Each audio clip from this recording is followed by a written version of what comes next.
Three mere mortals discover their ability to create entire universes with their minds alone. Upon discovering their abilities, these three, gods if you will, join forces to create the Dark and Stormy Nights, a supercharged team of creatives with the aim of helping artists and writers around the world while combating the forces of boredom and mundanity. They are the Dark and Stormy Nights.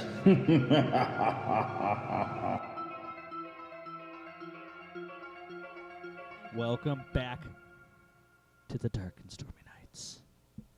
We are here this week to do Odin's chapter. But first, Odin's going to tell us where we've been and where we're going. Do you want to introduce yourself? What? Just in case. You don't think they know who I am? I don't know. I'm motherfucking Loki, motherfucker. Now you're Samuel Jackson. Oh, God. All right, tell them who you guys are. Oh, I'm Tyr. And Odin. And we're going to bust a cap of funniness in your ass. I thought I was the caffeinated one. All right. No, I'm not. I'm falling asleep here. We are on episode 30. Yes. Something. 36, chapter 23. Having a hard time there? I was just trying to be accurate. All right. Okay. So, and what was, Tyr, you want to give us an overview? You remember what your chapter was about? My chapter was the one that you said was too mushy-feely about bringing. Right. Yes, Bringing Robert all the back to life. feels. Yes, yes. Yeah. We will have none of that. Sorry. I do not like feeling Sorry. things. This I is was not being good. all They happen. over dramatic. No. Somewhere between all the murders, you got to have feelings. I avoid feelings. They are uncomfortable. Yeah.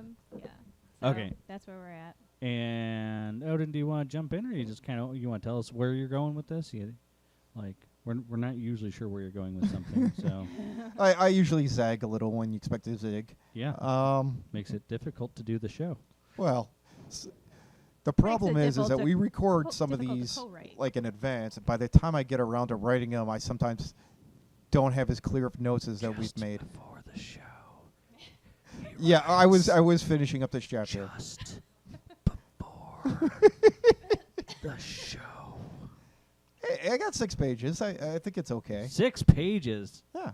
Takes me a whole week to write that much. Jesus Christ. Well, I mean, there's Can't say dialogue that eats up a crap. lot. I cannot say crap after last week. You're Yeah. breaking stuff. I've something down. I don't even know what you did. Important. Something's now unplugged. If you don't hear something, The board's lighting up. I'm sure we're fine. that's fair.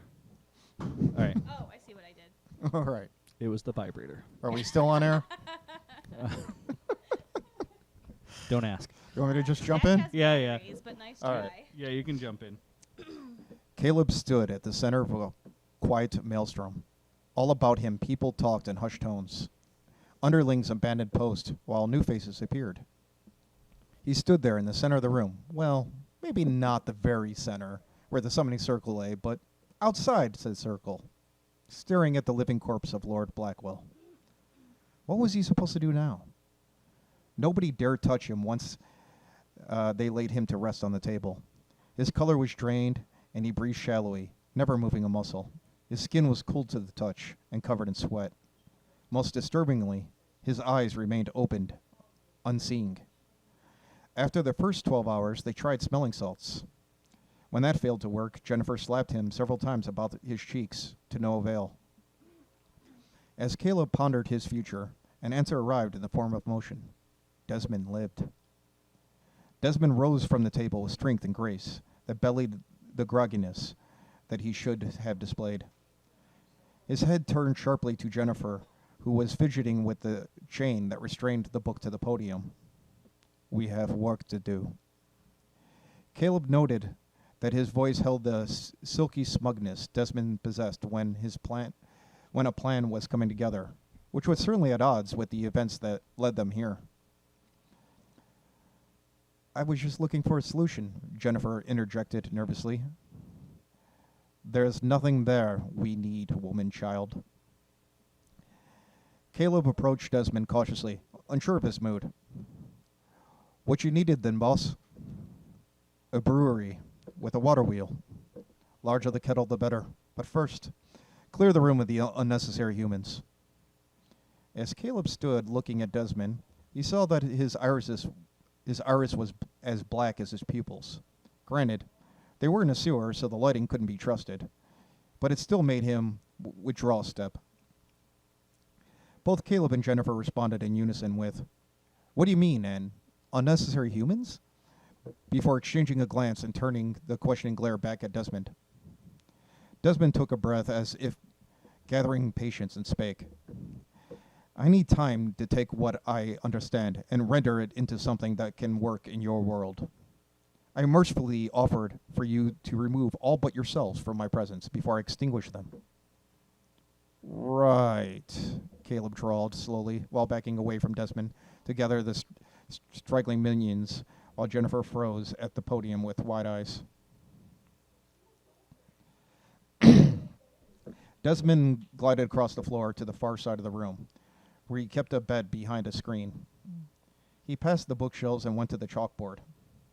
Caleb felt exposed in the center of the open room and exchanged a look with Jennifer.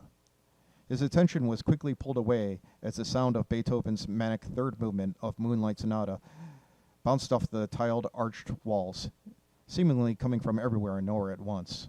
With confusion on his face, he looked back at Jennifer, who pointed to the Victrola Desmond had shipped from across the pond that stood by the door behind Caleb. Desmond's hands were a blur of motion as they danced about with the chalk, drawing a schematic with what Caleb could only guess was math of some sort. Desmond wiped off the right half with the sleeve of his suit and began sketching again before flipping the chalkboard over. He stared intently at it before coming to a decision of some sort. He waved a hand, and a book on mathematics floated over to him, parted, and then leafed to the relevant section.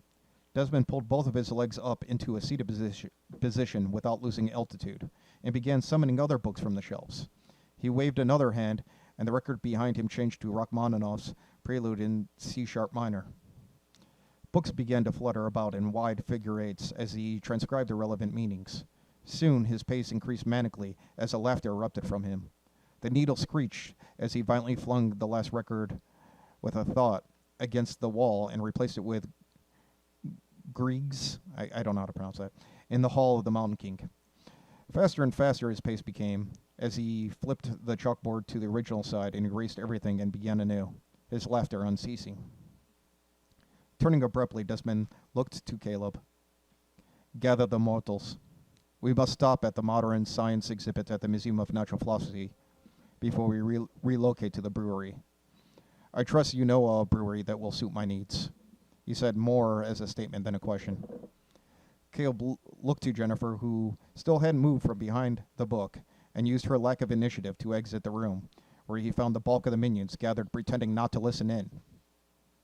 "Gather the rest. We're leaving." That's first stopping point, I think. Okay, that was 2 pages, Uh, roughly.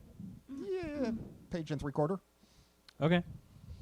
All right. So he enjoys human music. I see. Yes. Okay, so my I first like this question. human music. My first question was: it seemed like you started while Desmond was still unconscious, Yes. but I believe we left off where he woke up. Yeah, I was We're doing overlapping. yeah. Well, I was willing to forgive it because he kind of approached it from maybe a slightly different point of view. Than Yeah, A Caleb's. different perspective. Okay. So I wasn't completely against it. Yeah, this whole chapter is supposed to be in the world of Cord and Caleb. Right. So somebody who doesn't normally rate as a main. Well, I feel like Caleb's a main character, but overall he hasn't been expressed He's as had a couple one. of parts from his point of view. Right, but now I give you a little bit of internal dialogue, which I think might be useful to see that he's not as dumb as he appears. Well, I'll tell you, I did get the feel that Desmond was operating at a capacity that Desmond does not operate at generally. So I feel like Well, floating for one. I don't know. I think seeing it from Caleb's point of view, the first thing I'm gonna think is that lump on his, that bump on his head maybe kickstarted something, you know? Right. or Or at least put a fury in him. right, it's something. Yeah, there's definitely a fire lit under his ass that wasn't normally there. So then I'm not sure. What do you think Caleb would like? I think it's obvious. that it's not him. Is that what you're asking? Well, I think Jennifer would think it's obvious. I'm not. I mean, I'm not like saying Caleb's seriously, unless dumb, something knocked something loose in but Desmond's that's head. what I'm thinking. The first Like thing he comes was to kind of Caleb's head, incompetent. right? Not super incompetent, but like so arrogant that he was oblivious. You know. So arrogant he was bumbling. But that's what I'm saying is I think Jennifer would know this isn't something's going on. This yeah, isn't this right. is way beyond his capability. Whereas Caleb might be like, oh, maybe that lump on its head did something, busted something loose. I ain't gonna presume to know what the hell this is, Maybe. But also Caleb's not as dumb as he acts. No, I'm not saying that. But then the minute he's scrawling math all over boards and stuff like that, he has no idea what that is. For all he knows, it's scrawlings of an idiot. Yeah. Where Jennifer's looking at that and like, that's transdimensional. Like, there's something going on there, You're doing transdimensional math, okay.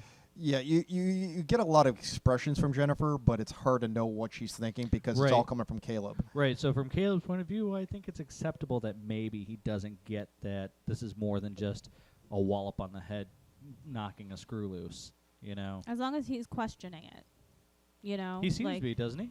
I think so. So far so good. That's interesting enough. Do you want... do you want to keep going, or you want? Yeah, I can. Okay. I'm not sure where my next stopping point, if I have one, is though. But we'll just disconnect you right in the middle of a sentence. If Okay, we have great. to. Probably what's going to happen. all right. Desmond floated at the head of the party as they exited from the old church via the crypt. A dead groundsman lay in the aisle as the minions stepped over and around him. Caleb carried his cane as he walked beside Jennifer and Roberta. A leader shouldn't be up front like that, Jennifer mused. Yeah, you tell him that, why don't you? Caleb retorted, equally concerned. He didn't even want to look at the book. Might be magic wasn't what he was struggling with. Now that doesn't sound right to you, does it? Mayhaps. You ought to observe instead of anticipate. You expect to live long like that? Adaptability will win out over the best laid plans. Besides, never expected to live all that long anyways. It was difficult to follow, let alone navigate, as the cloudy night choked out the moon and stars. A low-lying fog rolled thickly on the ground, leaving only the sound of footfalls to guide the way. After half an hour of walking, or floating in Desmond's case, they arrived at the museum. Caleb went to walk up to the door to pick it open when Desmond thrust his arms forward. A gust stirred behind him, making his hair fall the wrong way, as the doors burst open and splintered, echoing into the night like a thunderclap. Caleb followed Desmond as he floated down the vast hallway past another set of doors. Desmond splintered into a large three-story room made mostly of windows and filled with 60-year-old gadgets dating back to the World Fair. He glided down the aisles at speeds that rivaled carriages. It was apparent that he was looking for something, so Caleb thought it was best to stay out of his way. What do you think he's looking for? Roberta asked, either Caleb or Jennifer, hoping one of them might answer.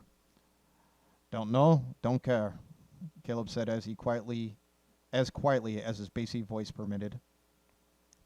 After about 15 minutes of standing around, they began to hear things falling and breaking in a couple aisles over.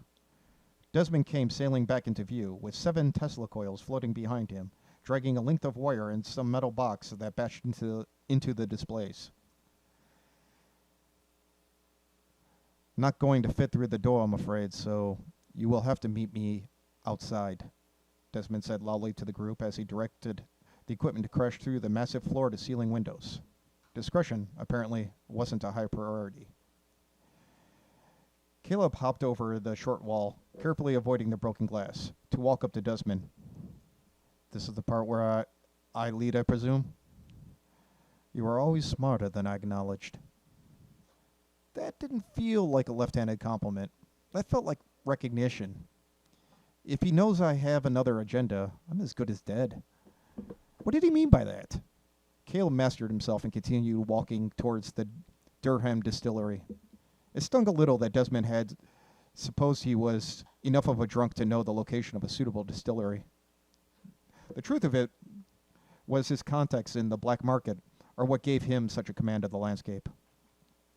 Unfortunately, they were in the wrong district.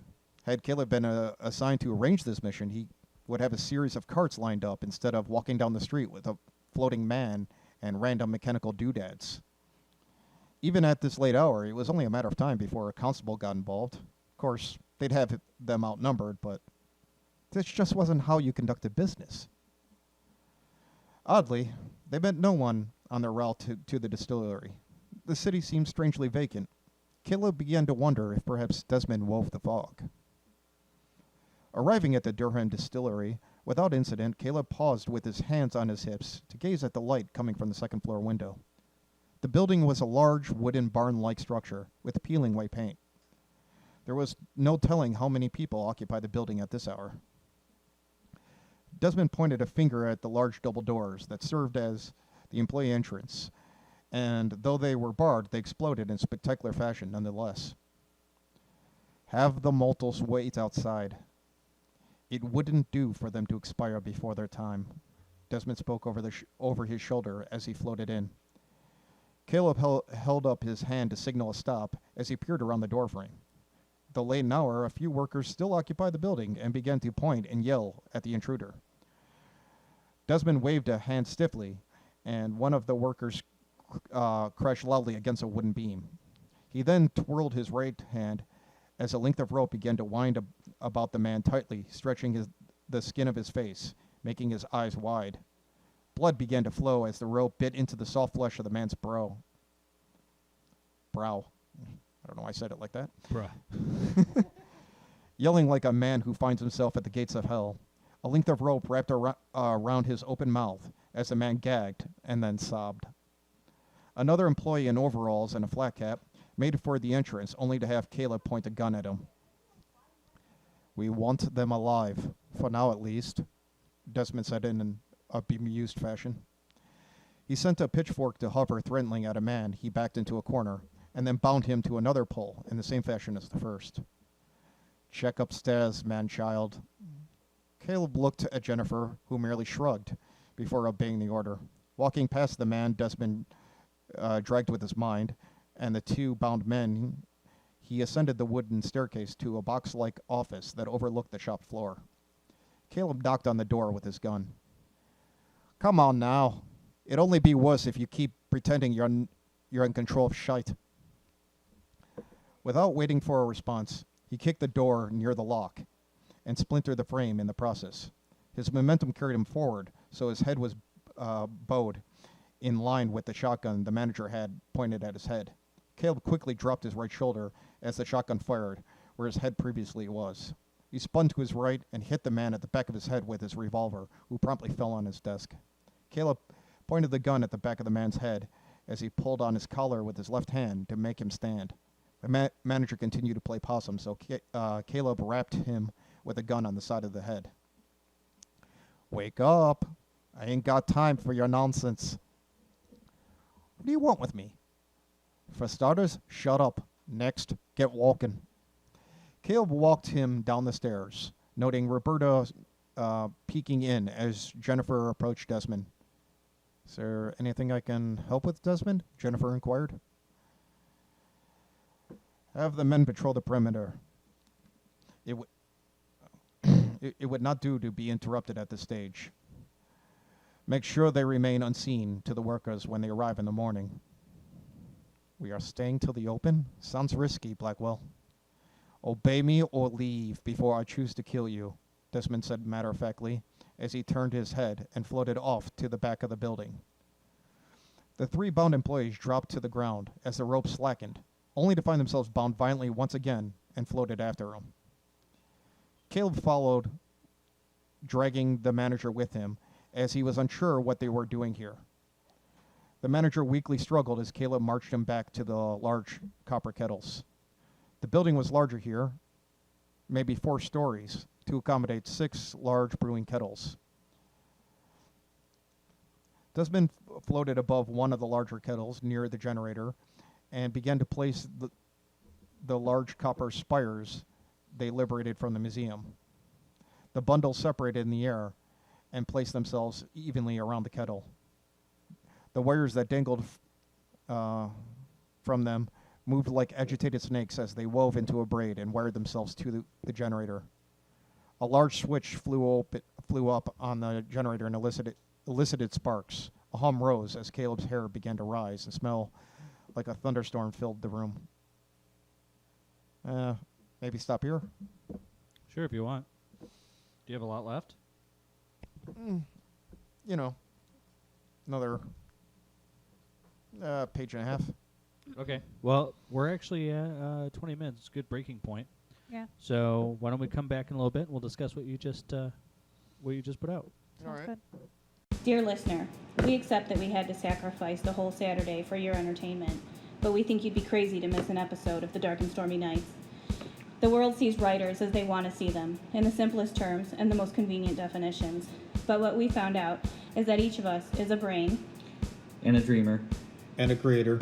and a basket case. A researcher. And a comedian. Does that answer your question? Sincerely yours, The Dark and Stormy Nights. Listen to Dark and Stormy. No. Okay, so this is the most capable I've ever seen the crew, and the most vicious to boot, right? I mean, this is some... Okay. Right? I mean, this is... As in they're working together and well, I feel like, yeah, it seems like a leadership scenario all of a sudden. Now we're stuff. Well, they wondering do have leadership all if, of a uh, sudden. Well, there is a difference. if management wasn't the issue. you know? Yeah. So, and that being the case, before you jump in there, you're welcome to finish that. But the way things are going, I'm not sure that they would question it. I feel like this take control Desmond might be what some of them might be feeling they needed. That's all well and good. Oh, you're saying they wouldn't abandon ship? Yeah, I'm saying at this point things are kind of going smoothly. But also you have to keep in mind they have ulterior motives. So Caleb has somebody else that he answers to Right. who's going to be the one pointing out that this is not okay. Right. And then also Jennifer is going to be realizing, oh shit, I see what's going on. Like her True. motive She's is gonna to put take the together book what and this go. thing is. It doesn't matter that Desmond is who he is. It doesn't matter if Desmond's not who he's supposed to be. The bottom line is nothing having to do with Desmond except for that book is her goal. Right. So, yeah, I mean, no, you're not wrong. Yeah, she's going to have to see that this isn't good. Yeah, But she would have to see it's too that, bad. It really that is her too bad life is in because this danger. the most capable I think any of these people have ever seen Desmond. And I think the other minions That's 'cause involved, it's not Desmond. what minions there are, would almost be inspired by the scenario. I mean, I feel like they're like, yeah, this is the guy we needed. Hell yeah. Right? You know? So, yeah, we're just mortals. This guy's awesome. I don't know if I want to work for a boss who calls me immortal. It's a little unnerving. I think I used to say that to my I'll try it out at work employees. and let you know. Or yeah. man-child. I used to say that to some of my employees. I used to call them mortals. So they were mere mortals. I mean, it's fine. Fetch me the file, man-child. Yeah, I mean, you know. Like, what? All right. So- well, I'm not going to comment until we're done because Well, I thought you had something to say. I do, but I want to see if you guys see it. Yeah. So I'm just All going to let it go. Hopefully, not forget it. Well, that's the other thing I want to point Make a out note. too is up till now, Desmond seemed hesitant to levy this kind of brutality, and Well, Desmond also always thought he was the good guy. that's true. And this is definitely outside of his. Yeah, he was looking out for humanity. Right, right. His I mean- job was to protect them from the evils that they didn't even know Casualties existed. happen, but Sure, yeah. I mean, if it had to happen, it had to. But Desmond, it was very hesitant. Right, to but do also he anything coped with violent. that by not even recognizing that those casualties were happening. Like Bob Sure. wasn't dying; there was always another Bob to take his place. So well, I mean, Bobs aren't innocent. I mean, it's the whole Death Star argument. Those contractors knew who they were working for. That's true. That's true. oh jeez. Yeah. Yeah, they weren't. But Little clerk's regardless, like he callback. just those deaths might have been on his hands, but he just didn't acknowledge that they were happening. It'd be like the guy refinishing the torture room for Al Qaeda. You know, I mean, you kind of know what you're getting into. Yeah. So, but the carpet looks lovely. So, all right, you gonna read? What do you say? You got another Yeah, page and a half. page and a half? All right, you can jump back into it. All right. Right. Where did we? Oh, yes. Caleb backed away as lightning bounced off the balls at the end of the spires and became blinding blue-white symbol Balls. he almost recognized. Caleb watched as Desmond took on a haunted look as he chanted loudly with tears running down his face. He watched for hours as strange lights and colors shined on the ceiling, seemingly coming from the kettle. Desmond continued to float, seated, while chanting the temple ever increasing. Caleb kept seeing something from the corner of his eyes, but was unsure if it was the minions, or shadows dancing in the weird light, or perhaps something worse. A bright light filled the room as the creak of the barn doors began to open. "Make sure all the workers enter, and do not leave," Desmond said with his eyes shut, still facing the kettle. The bound and floating employees lost altitude and plunged into the strangely glowing lager. Caleb looked away as he took a deep breath. Their muffled, drowning screams would haunt him till he managed to get a hold of strong drink. Caleb didn't mind murder when it suited a practical purpose, but this new competent Desmond concerned him. How long before he tries to make a tea out of me, he wondered. "Looks like you're up, mate. Make it good, or you're dead," Caleb said as he thrust his gun into the base of the manager's spine. The manager, though scared, was game. Profiting off of others' suffering was nothing new to him, and if he could survive this, that would be profit enough. He straightened his jacket and relaxed his walk as he approached the open doors. "Fellas," he said amiably, "we're having a meeting today. Everyone gather by the stairs." "What's this about?" asked a man in a stained white button-down and brown trousers. "Nothing, bet I assure you," the manager said with the guile of a born politician. "Good news, in fact. New contract. Might be some incentives for you all. Don't feel like repeating myself, so let's wait till everyone is in," he said as he ascended the stairs. "Who's that behind you?" asked a thin man, drowning in oversized clothing. "Why, that's our new benefactor. He's got a score of pubs lined up to sell us exclusively. Now, no more questions till everyone is in." The crowd grew tighter packed, and the gossip grew to a loud din as the employees continued to filter in and discuss the possible benefits of the news. Smiles, fingers pointed up at Caleb, and slaps on the shoulder abounded until the door slammed shut. Cries of "What's going on here?" arose as the minions came out of the corners and leveled guns from the catwalk. Caleb strode to the railing with one arm around the manager. He was about to speak when he saw Jennifer leaning against a wood post near the door.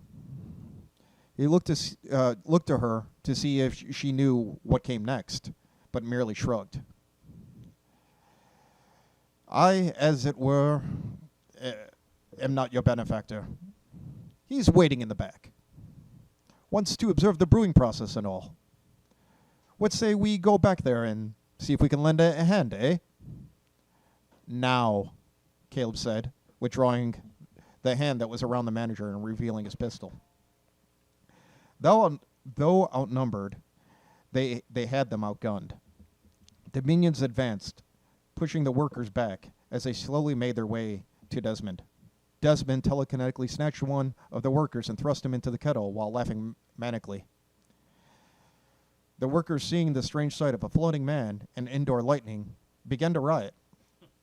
The minions fired and beat back the workers as Desmond plucked another worker. Caleb, feeling out of his depth, looked for Jennifer and saw her mouth agape, looking at the tableau before her. She began to retreat, walking backwards slowly, and ran to the door. She opened the door only to find it chained, but managed to squeeze her lithe frame through. "What now?" Caleb mused to himself. End scene. That's it? Yep. Okay, so we're going to have to change the stuff that I'm supposed to do, I think. Well, Tyr said that she needed Jennifer to get spooked and go off on another mission. Right, but I thought I No. was supposed to catalyze. it's supposed to be that Jennifer was going to take the book and scram, because if it's not Desmond and he doesn't care about the book, she had no reason to stay. Right. Right, her motive's gone. Well, the book's not with them. It's back in the sewers, so she'd have to double back. But that's not what happens. She has to realize what this is. That's the thing, is she's going to She leave. just did. But she sees his blueprints or the machine or something like that, and she's like, oh shit, I can't Well, go. she saw the sketching on the thing, but until she saw it put together and it happening, I think that's when it clicked. That's for her. what needs to happen, is she needs to recognize that That's- that machine will kill them all, and then she stays. Because she can't leave, it'll kill her. Okay. And then I thought we were supposed to send Roberta off.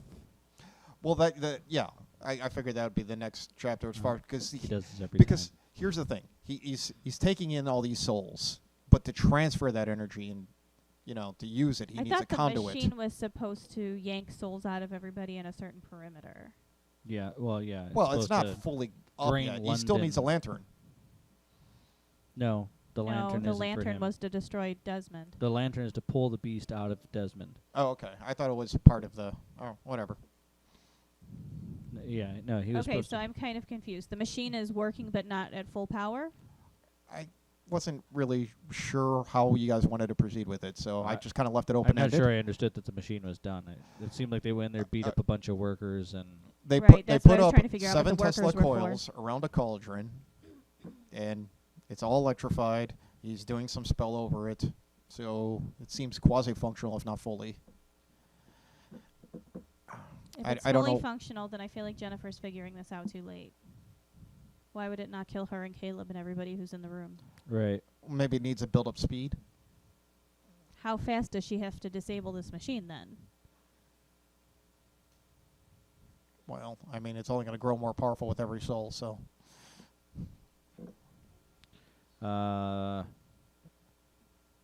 Okay. Okay, so we were supposed to end the chapter just as Jennifer realized that the machine he's building is going to kill her. So she needs to stick around and work with Caleb and Roberta in the next chapter to keep him from finishing this. I and might to be get able to salvage this. Desmond Well, after back. talking to you, I maybe I misinterpreted, but I had her duck out. Maybe she could go back for the book or something that could be useful All to right. help her defeat She this. ducked out of the room. What She Caleb was- was following, right? It doesn't matter if she's in the room. Well, Caleb's observing. What he does next is up to the next person. Well, that's what I'm saying. So, He's at a crossroads, like, what the hell am I supposed to do? I don't know, Engineer. Well, because he doesn't know what Well, the it whole is point yet. Jennifer leaving was the idea that if that's not Desmond, he doesn't give a shit about the book. She has no reason to be there. There's no motive for her anymore to Right, stick right. around. But if she wants to stop the machine, going back for the book is still not a bad plan. Just for a different reason. Does she need the book for that? The book is irrelevant. Not that it's not going to hurt, but what they need is for Roberta to get Crow's staff. Which Jennifer can order her to do. They're going to plot against Desmond in the next chapter. It's going to be Jennifer, Roberta, and Caleb trying to figure I mean, out how to stop this. There's plenty of elements I liked. Yeah, Okay. my concern is time frame. Now that the machine is up and running, I don't feel it was expressed well that it is. I didn't get that the machine. Well, I was have up it and running. arcing lightning around in a circle. Also- It seemed more like he was just sacrificing people to this thing. So I didn't. that's the thing, is he wouldn't have to gather anybody because it would just kill everybody within a radius. Right. So I don't know. That's the only part I'm fuzzy on. Is like, what was the point in grabbing people? Because he doesn't have to go after anybody for this. Right. That's why Jennifer has to stay and stop it, is because Well, like I there's a said, radius. I feel like if this functioning power or whatever it might have is pretty weak to start.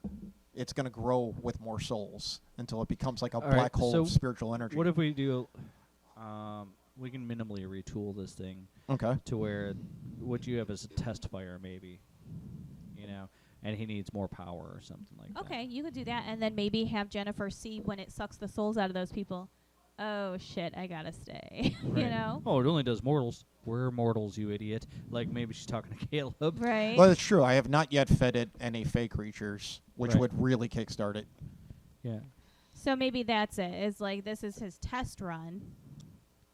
And like as soon as he's like, great, it just needs more juice, you know. Right, right. And then she's like, oh fuck, you Yeah. know. So Like, then, yeah, he there might- goes Plan A. Can't run off with the book anymore. So he might have to be like, mortals, get me more power. And so they have to like. I Or don't no, know. he just starts building a magical battery, and then it'll suck the souls out of everybody within. I mean, it's whatever. kind of what it is. I mean, you got a liquid in a copper vat wrapped in wire with Tesla coils around it.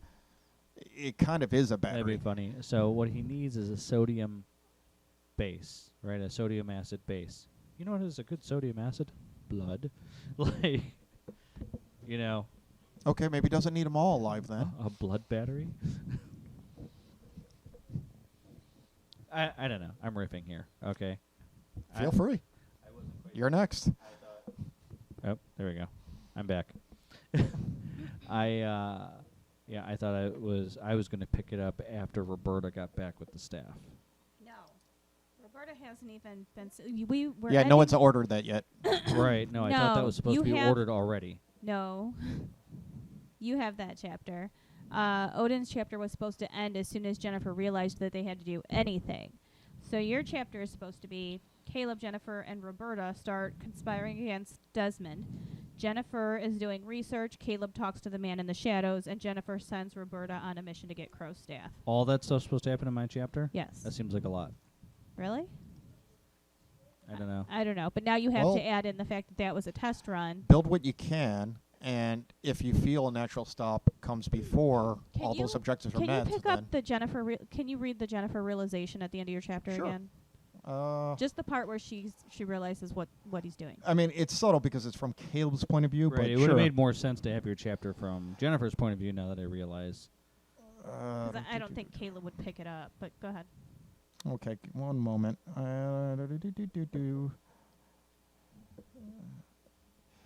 Caleb, feeling out of his depth, looked for Jennifer and saw her mouth agape, looking at the tableau before her. She began to retreat, walking backward slowly, and ran to the door. She opened the door only to find it chained, but managed to squeeze her lithe frame through.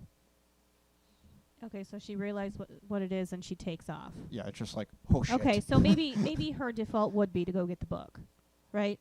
I mean, why not? I mean, when you're dealing with power skills like Do this. we feel like there's an issue of motive with Jennifer sticking around this long? Well, not if you do a Jennifer chapter. She goes for the book, you get her internal dialogue, all that. No, that's not what I mean. I mean, you have to assume that if Caleb is starting to see this isn't Desmond, she would have figured it out sometime within this chapter, earlier on, right? It's pretty obvious.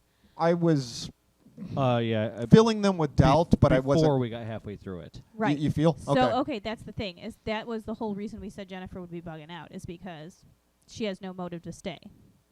Right? She has every motive to grab the book and go. That is why we said she would That's start what to I leave. think around the math, around the time that he's filling chalkboards with all that math. Not only is that the perfect opportunity for her to realize what it is, but it would have been it would have been a point like, this isn't Desmond. Well, He doesn't give a shit about book. I'm grabbing the book and getting out of here. Wait a minute, is that what I think it is? Yeah. I did kind of cover some of this, not that exactly, not that thought or realization, but when he first wakes up, she's fighting with the chain that locks the book to the podium. Right. But So- but you don't have her take the book. You don't have her try to. Well, no, because he wakes up and You he don't looks have her- right at her and talks at her. Oh yeah, no, we discussed that happening. I'm saying she doesn't realize that it's not him at that point. She doesn't realize it's not him until he starts. Right, scrolling right. I'm math just saying all is over the that board. she would have to break the chain, which I assume is magic or something, to run off with the book. Okay, the other problem is the book has not been chained up for this entire story. Well, That's we've true. never said it wasn't. I don't know. She stuffed it in a chest. It's been in a drawer. Yeah, he she's, Really? killed a she's fairy grabbed hold of with it a few times. All right, my bad. So there's gonna be we're gonna have to make a few changes. So no chain, that's easy enough. But no, the point was that she was trying to make off with the book, and he wakes Well- up and is like, "I was just looking for a way to wake you up," and puts Right. the book down.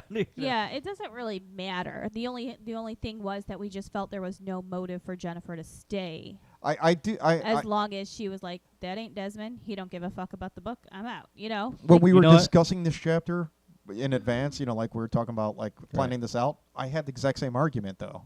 yeah, I know it's that like- argument came from you two.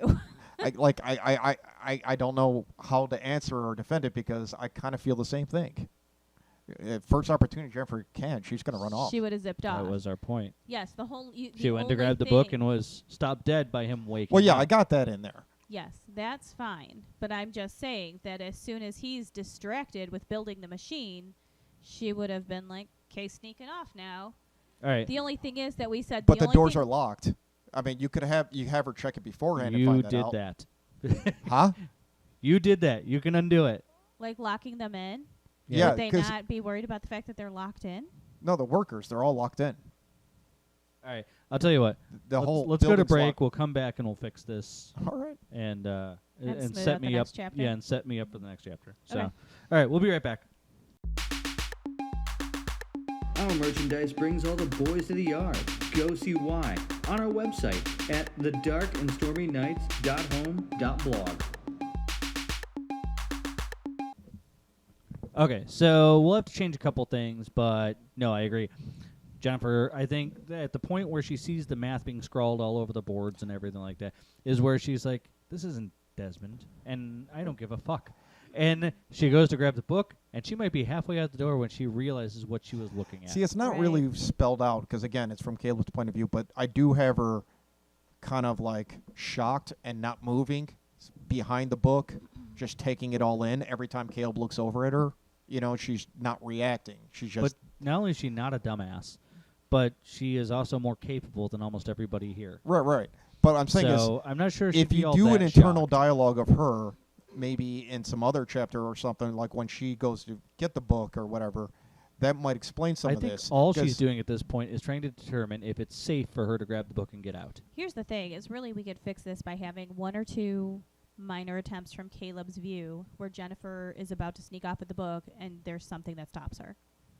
You know? It could Yeah, be, I mean, it there's could be minions humorous, like a around, there's running Caleb, gag. there's all kinds of other things. He might tell her to do something, you know, and I think she wants to make her escape as quietly as possible. Just have Caleb observe where Jennifer's walking out and her purse looks a little bulky right now, you know?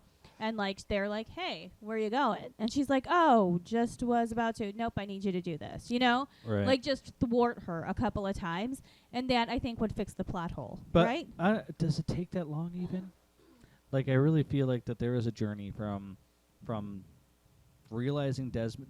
She's looking over the math and she's like, "What is this bullshit?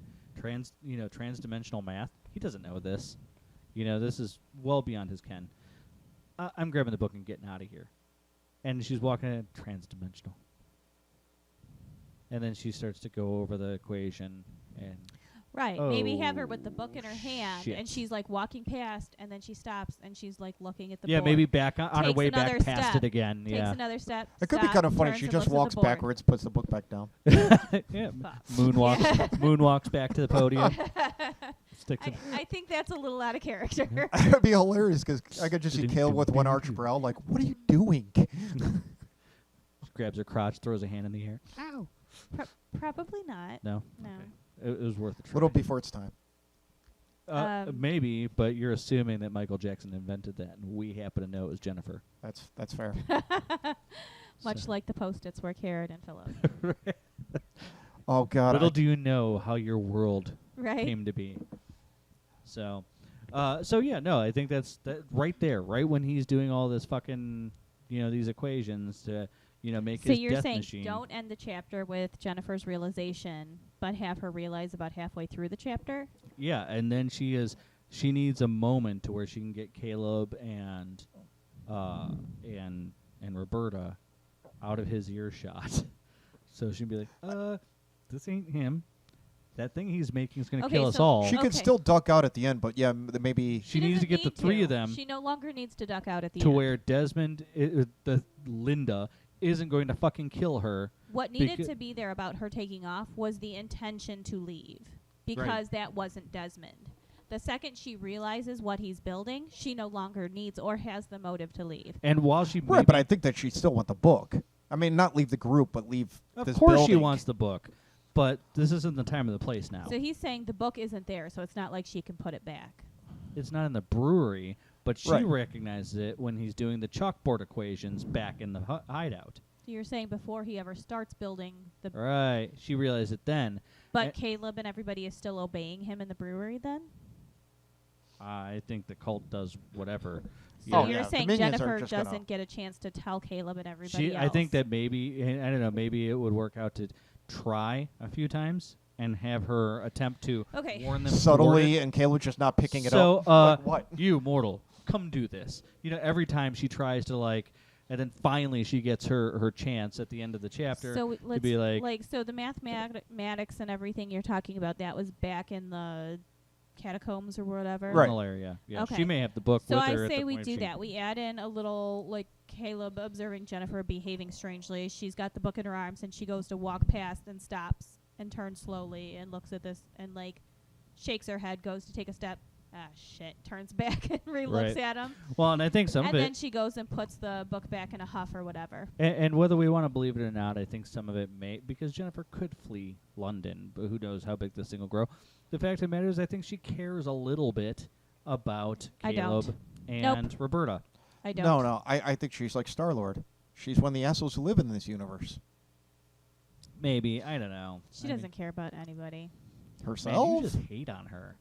I She think she's- killed Robert. Yeah, it is what it is. She ripped Crow's soul out. Temporarily. He got better. He Oh, got for better. fuck's sake.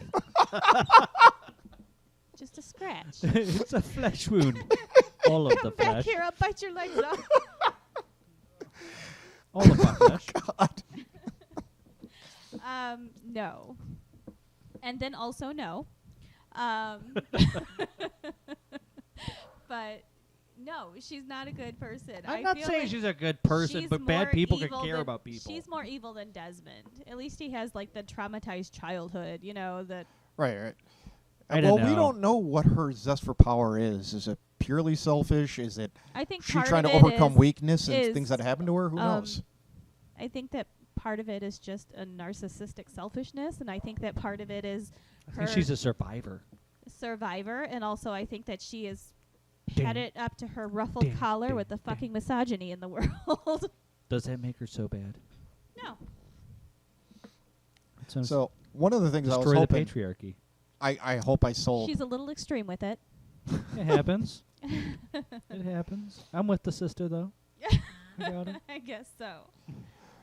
Is that one of the tip-offs is that Desmond never shares his plans, and normal Desmond always shares his plans. He wants them to monologues. know why they need to do it, how they need to do it, and how, how grand his brilliant plan he is. is. Well, the Yes. other thing is this new Desmond wouldn't be constantly relying on Jennifer to do everything for him. No, like no, the he's other. dismissive of them. He only wants them around Yeah. to fetch things, Right. and barely but the that. other Desmond can barely wipe his ass without asking her for help or expecting her to just have already Well, I mean, taken care of we stuff. showed historically she's the one who actually comes up with half the plans Right. and gives him credit for it just to Right. get things done.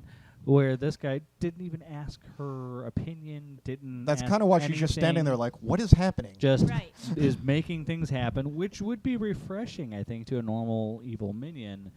But to Jennifer, yeah, it's completely It's out alarming. of character. It'd be and there's worrisome. something right, but yeah, then it's yeah, fuck it, let's get out of here. Grab the book, I'm gone, you know. And then yeah, there's it all Okay. begins So to I unravel. think that we can fix this by, you know, her seeing this complex, you know, equations and everything like that. And Jennifer's probably the only one smart enough to figure it out. So maybe like we add somewhere in there that Caleb sees Jennifer walking past with the book and then stop and then turn and look at the equations and just sag. That's fine. And then she goes and puts it back. So then at the end, what we change it to is instead of her realizing, maybe she finally gets Caleb alone and goes, we need to talk. That work? Well, they do have a bit of a conversation when they're walking through London on the way to the museum. Then you have to redo the chapter even more. No, I'm saying is that could be a part where you can have a bit of that conversation. Well, I think that it's The as thing is simple that as she's saying, going to tell them not as here, soon he's as- listening. You know, it's a matter of the fact that he Is he can't. there on the walk? Yeah, but he's floating ahead. The but minute, but if it's crucial that they do not fully communicate this at that stage, just interrupt them. the minute that They arrive there soon. think about I this. know, I just think we're the overcomplicating the minute it.